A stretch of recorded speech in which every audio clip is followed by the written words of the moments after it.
For more than 20 years, Kipi Higa has been playing with fire.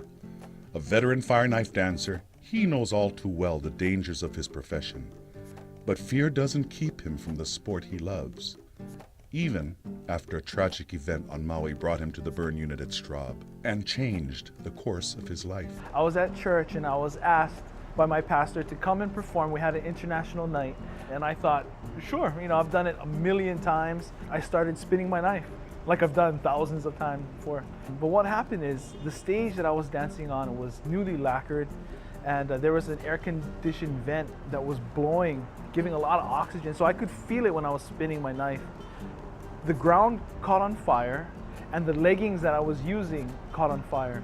And within a matter of seconds, the fire was just so big, it was like above my head. The way I explain it is when you're watching TV and you see men on fire and they're running around, it was like that. He was engulfed in fire. And instead of rolling, as I guess everybody says, stop, drop, and roll, you lose a sense of being able to think properly. And all you want to do is stay alive. He jumped off the stage, and I just remember him bending over and trying to untie his leggings that he was wearing. The fire, it just got bigger and bigger, and I'm just like running around and screaming just from a deeper inner person. I've never screamed like that before. I remember holding our daughter, and the next thing I remember is I was just standing in front of him like freaking out. And finally somebody just shoots me down with the fire hose, with the fire extinguisher.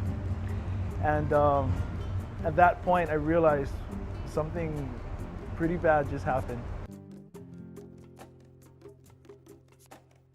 He comes in, and the first thing we do is we put him in the burn tub, and we're washing his burns and cleaning them up and making an assessment as to how bad this is.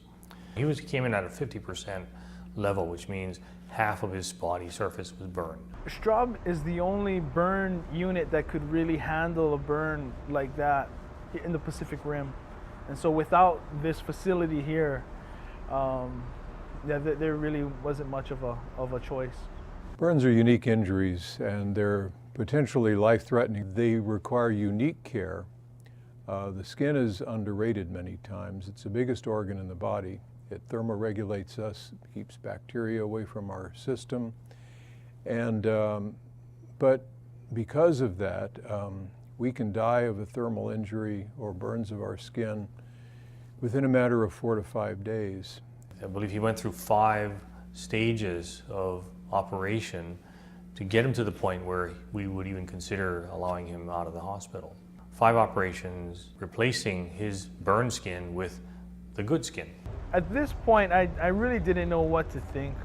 I thought to myself, I'm gonna be okay and I'm gonna make it out.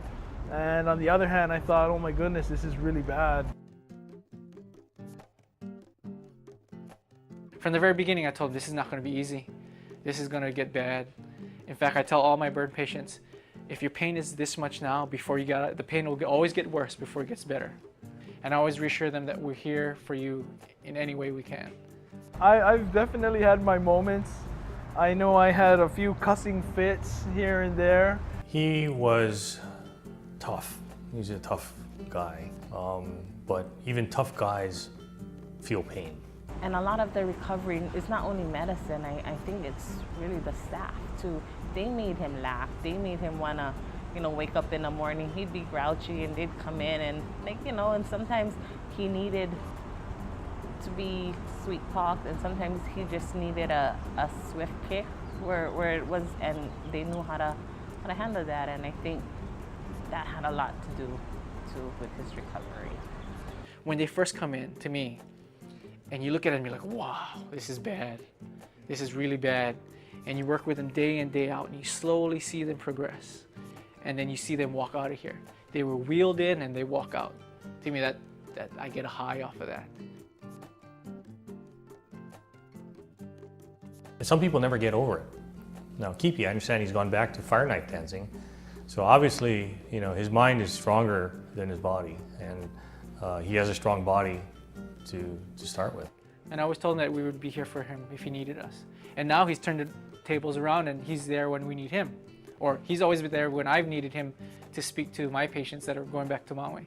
Because of my circumstance, because of my situation and my trial, I have a small platform to really say to people, you know, you have the choice between faith or fear every day to choose to be either bitter or better for what's happened to you.